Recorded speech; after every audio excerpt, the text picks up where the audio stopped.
We need to talk about what's going on in Jackson, Mississippi right now and how 215 bodies were just found buried in a field behind a jail. I honestly don't know how this isn't national news by now. 215 bodies were just found buried in unmarked graves behind the Hinds County Jail, or more specifically, the Hinds County Penal Farm in Jackson, Mississippi. Some of the grave sites were completely unmarked, while others were only identified by a number on a metal rod. The family members of these victims were never notified that their loved ones were buried, and the majority of them still just thought that they were missing, and the state in which this mass graveyard was found is absolutely horrendous. The bodies were placed in body bags and never embalmed before being buried in a shallow grave, and the stench was reportedly so bad that it attracted birds and other animals to try and scavenge for the remains. This discovery has made many question why authorities never investigated these deaths, and why they also chose to never contact the victims' family members before burial. What's even more disgusting is the fact that now that this has gone public, authorities want the victims' family members to pay a fee to collect their loved ones' bodies. This discovery all started because of a mom who was searching for her missing son, Dexter Wade.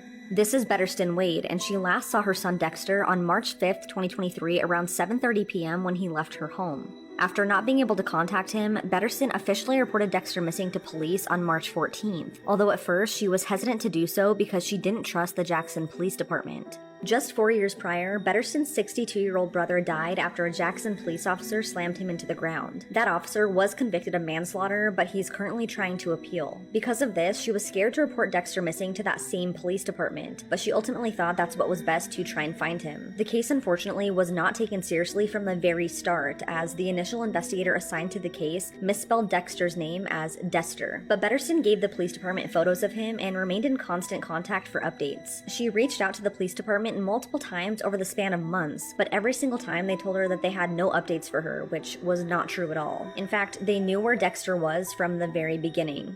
Just 30 minutes after leaving his mom's home the night he went missing, Dexter was hit and killed by an off-duty Jackson police officer in a police SUV.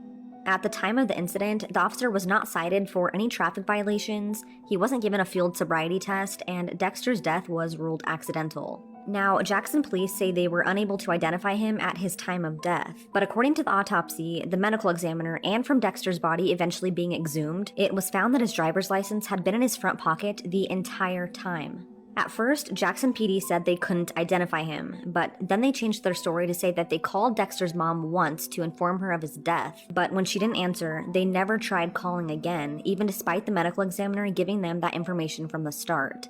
Even though Dexter was hit by a Jackson police officer and was reported missing with that same department, whenever Betterston called for updates, they always told her that they were unable to find him. In reality, they'd sent him off to that mass gravesite to be buried in an unmarked grave. That same gravesite where 215 bodies were now just discovered. It wasn't until nearly 8 months later that Jackson PD told Betterston where she could find her son. They took her down that long dirt road, deep into the woods, past an empty horse stable and scrapyard behind the Hinds County Penal Farm. As they walked further into the field, they passed rows of metal rods, each marked with a number, in which we now know were actually graves. They eventually stopped at grave number 672, where Dexter had been laying for months unclaimed due to the negligence of Jackson PD. Betterston then had to pay them $250 to claim his body and have him properly buried. Because of this discovery, 2 other men who were buried and forgotten in this graveyard have been identified. One is Jonathan David Hankins, who was reported missing in June of 2022. His family only learned of his death from news outlets on December 4th, not through law enforcement. Jonathan was burned and buried on this field. Another victim is Mario Moore. He was also burned and buried in an unmarked grave in this same field after he was found beaten to death and wrapped in tarp back in February. His family didn't learn about his burial until 8 months after he was killed. Families of the victims are now calling for a federal investigation to uncover the truth about what is really happening in Jackson, Mississippi.